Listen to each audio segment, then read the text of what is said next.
but they both have like a very unique, like different playstyle. Oh, very different. Yeah. Tatuman is more like sticks more to the basics, while Pico like tries to let's see if we're gonna see it in loser semis, because you're totally right when you say that Tatuman is more patient, more basic about where Rosa's strengths lie and what she can do, and Pico is a little bit more sporadic and has a lot of crazy Rose attack that you don't see. Yeah, she has like this crazy stuff that, like this zinc stuff that she's trying to find out. But this is not Pico, this is Tatuman getting this jab pressure on Ness. Yeah, of course. Who needs advanced stack when you got a jab like that? Especially in this matchup, and Tatuman with the reads on S1's air dodges.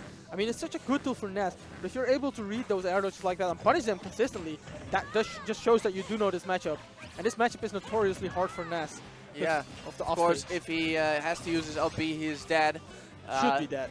Yeah, okay, he should be dead. But that's often all that people think about, because you never see this matchup anymore for good reason.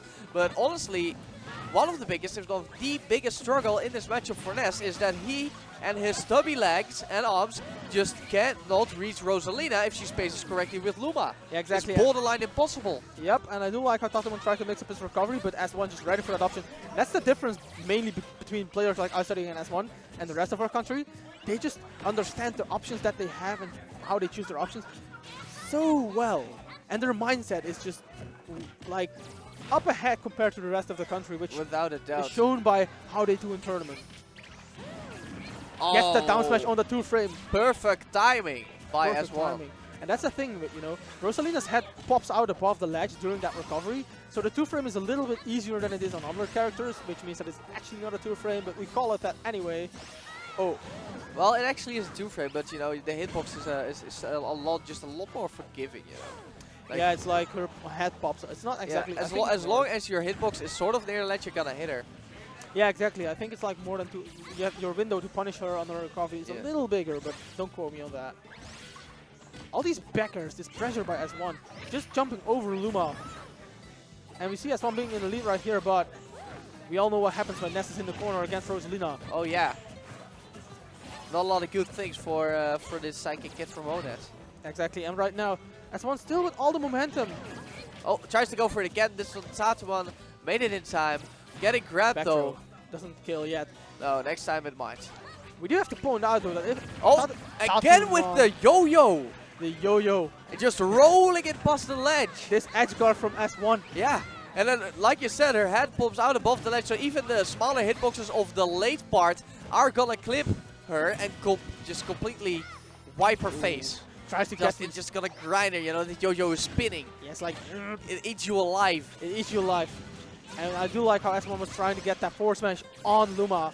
And we do have to keep in mind though that if Tatuman actually loses this, he got knocked out by S1 solely in this tournament. Yeah, double eliminated by S1, which is there's no shame in that. Not a shame at all. Okay, again. I'm gonna say that I am convinced that Rosalina is just a master dash attack evader, because even Ness's dash attack didn't get the full hits there. So that explains why Meru's dash attacks, which are of course on Peach notorious for not connecting fully, just didn't at all. It's just at any percent on Rosalina and Luma. It's Meru's dash attacks that don't connect. Yeah. You know, it's Peach in general has a problem, but Meru is just the word of it all. And he dashes through Luma, doesn't care about the living wall. And just bam, just back slaps it like that. Back throw. A 2-stock in arguably the worst matchup in the game. Ness versus Rosalina. It's not the worst matchup in the game. I mean, we have stuff like Bayonetta Ganondorf and stuff like that. I mean, come on. It's not the worst. And Cloud against Ganon, stuff like that. It's definitely not the worst matchup in the game, but it's pretty bad. It's pretty bad. Okay, it's bottom 5. I'm gonna say it's bottom 5. Like, it's actually terrible. I don't know. Could be possible. Like, this is S1. There's a reason why we just don't see this matchup at all, even with Ness players. We don't even see that many Ness players anymore nowadays anyway, so... Yeah, maybe Shaky sometimes still tries it, but... I don't actually know if Shaky still plays. Yeah, he just doesn't travel. Yeah. That's what I've heard, at least. And then, anyway, Tatuman took S1 to Battlefield. How about that? I actually think that's an interesting stage pick, because for one, again, Rosalina with that stage, the platform coverage, and two, you don't want to go to Smash for... Oh, wow. And Town and City against Ness, because those stages just... They are so good for him, because up air kills really early on Town and City, and Smashville, we all know what happens if he gets gets a grab on you because those close side blast zones. S1's movement on the platforms is pretty crisp though. Yeah, with the down air cancels, I still don't get, he still doesn't get why people aren't implementing that in their game, or what the Ness players, because he's pretty much the only one that does it. But it's hard. It's not hard. It's hard for people who are just terrible at execution.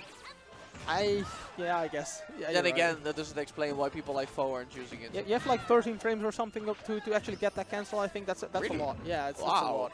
Okay. I believe his auto cancel frames in the beginning of the move is more than 10 frames, but Oh, we gotta look that up. Check it on the Cool Gunner Hammer if you want to know right now. I know, I'll be looking it up because I don't play Ness, so I wouldn't know. yeah, exactly. I believe it's more than 10, but don't quote me on that. And as one with all this stage presence right here, Tatuman getting back to center stage, Luma spawning right away as well. So good situation for him, gets clipped by the up air though, the head.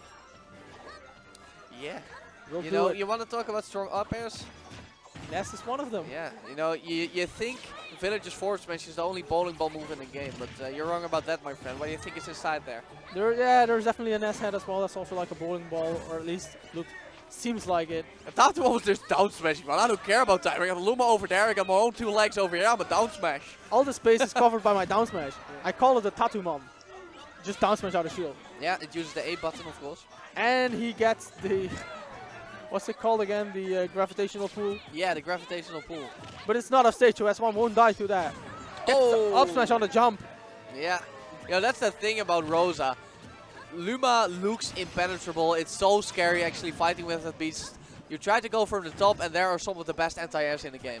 Yeah, her anti-airs are ridiculous. So jumping against Rosalina is really scary because 1 up smash, 2 dash attack, 3 like her aerials like back air and neutral air. Oh, yeah. It's just ridiculous. Up tilt, everything Luma related. Jab even anti-airs if you really want to. And aside from, of course, Luma being the best dish in the game, Rosalina's head actually becomes intangible, much like Mario's for a little bit of the up smash. I mean, I think it's kind of, it's either Rosalina's Luma or Cloud Sword. One of those two is the best disjoint in the game. My personal opinion, Luma's better, but it definitely, Cloud Sword definitely gives Luma a run for his money. A lot of challenge there. Yeah. Anyway, the juggle S1 with the upper again. Yeah, just read an air dodge, get it. Doesn't matter what way they drift. Yeah, and The S1 just showing all the people complaining about this character. I'm beating this character with Ness, so no chance for you right there. Yeah. You wanna talk about that matchup? Look at me go. Look at me go. You think Rosalina is unbeatable? I do it with Ness. What are you talking about? Oh, misses himself. Okay, I like that. I like that. He went for the Peak Thunder anyway, hoping that maybe Tatuman would be foolish enough to actually go down there Oh yeah. and try and mess with it. Try and mess with it. But S1, he wouldn't actually manage to get back probably. Anyway. There. Oh, and I still don't. Tatuman getting a little bit crazy with the Luma launch. Yep.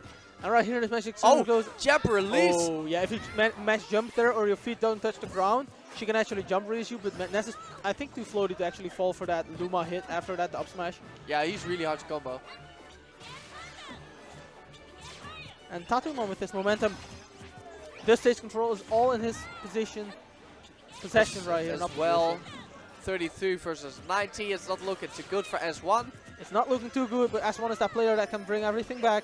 And right now we see not Nigel, Tatuman with all the stage control. Wow, you see the grab after the jab. Such a good mix-up tool right here. Oh, misses the down air right here. S1 hanging on by a thread. Goes for up smashes, tries to get And this again, game. just at only 37%, the dash attack from Ness isn't even connecting. All this damage on Luma though. The PK fires take on Luma. The upper tries to get it. He even spotlights an up smash in between there. Yeah, exactly. And S1 with the stage control right here. Rosalina without Luma, so this is not looking that bad for S1, but Luma is back. And if Tatuman manages to get control right here, that's looking really bad. Jumps over S1. Oh, the final hit clipping Luma. That's a lucky break. Didn't capitalize on it, so he's chasing for Tatuman. Oh, we are getting close to back throw percentages. And the forward smash will do it. 1-1. Tatuman takes a game. Tatuman takes the game indeed. Just like that last week, he also took a game. So where would you like to see S1 go for the counterpick? Battlefield apparently not working out for him. I think Tatuman is going to ban Town and... He's not... Actually, no, he's Rosalina. Why would he ban Town and City? He's going to ban Smashville and Lilith. I don't really know. I'd like to see Duck Hunt. He doesn't honestly. want to go to something like Duck Hunt because you don't want a Rosalina in the lead that runs away from you all the time. Fair enough, but it's FD. harder to get yourself cornered, whereas where Tatuman gets everything he got in that last game. I mean, yeah, you're right about that. But I do like this stage for 2 reasons. Because one, there are less landing options for Tatuman right here. S1 does stay to his nest though. Yeah, but like you said before, that's a double-edged sword. It's gonna hurt S1 as well when he is in the corner. And what we saw last game is that on the last talk when things got out of control for S1 is because he was constantly in the corner. Yeah, you're right. But right now, S1 just showing all his momentum. And that's the thing, right? Against Rosalina, if you can punish her landing, that's a huge thing. S1 with all the stage presence, all the stage control right here. He just covers so much space with his character. That's so impressive to see. Oh, gets the grab. Tatuman waiting his shield. Staying in shield a little bit too long to get the grabbed like that. PK Thunder, it actually knocks Luma into double at once, and he sniped the Luma while Rosalina, played by Tatuman, was off stage. Really smart stuff. And the upper will do it from the ground. S1 in the lead. Only 45% on his first stock Luma right was here. almost a non-factor during the whole stock. Oh yeah, S1 playing around that beautifully. The Nair to grab. Will he get anything out of it? No. No. Luma was there. Didn't get hit by the down throw, so he got an instant punish. Those uppers are so ridiculous. Oh my god. Oh yeah. That's nothing to mess with. Goes for the Tatuman again. That's a good tool for Ness in this matchup, right? If he actually does manage to hit, goes for the PK Fire a little bit too much, flops the input, and Tatuman will get a small punish on that. Up smash again. Tatuman starting to whiff a little more, and S1 just punishing all these options thrown up from Tatuman. Oh no! You don't want to go over S1 when he's doing that. At least not arrows into the ground for that. The back throw, will that be the stock? It won't. But a big lead for S1 right here. So he's like, I'm not going to drop set yet. Oh wow. Okay, I see you, Tatuman. Oh, the drop kick. Goes for the back instead of the upper. Another one on the other side, though, if he wants to close it out. No, he gets the headbutt like he has so many times before. And he has a 2-stock lead. And like, ledge jump with Rosalina is such a good option, right? But S1 just ready for that all the time. Will he get the stock? No, he won't. Tatuman not going for these gravitational pools of safety. Yes, there it is. Now he does it. The classic. Gets the stock. And the crowd is not happy about that. They are yelling B button because Tatuman, of course, known for his jabs. Oh my god, that's the A button. Like, yeah, people often say you can spell Tatuman without A. I do like all the memes that Mundo makes about it, like that photo with him and his Luma plushie, and he was like the A, made a green Luma out of it and put an A button on it. It was hilarious. Mundo's a wonderful guy.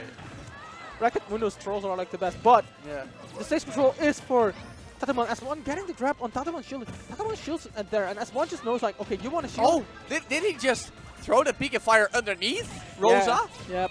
What was that? Yeah, that's a good question.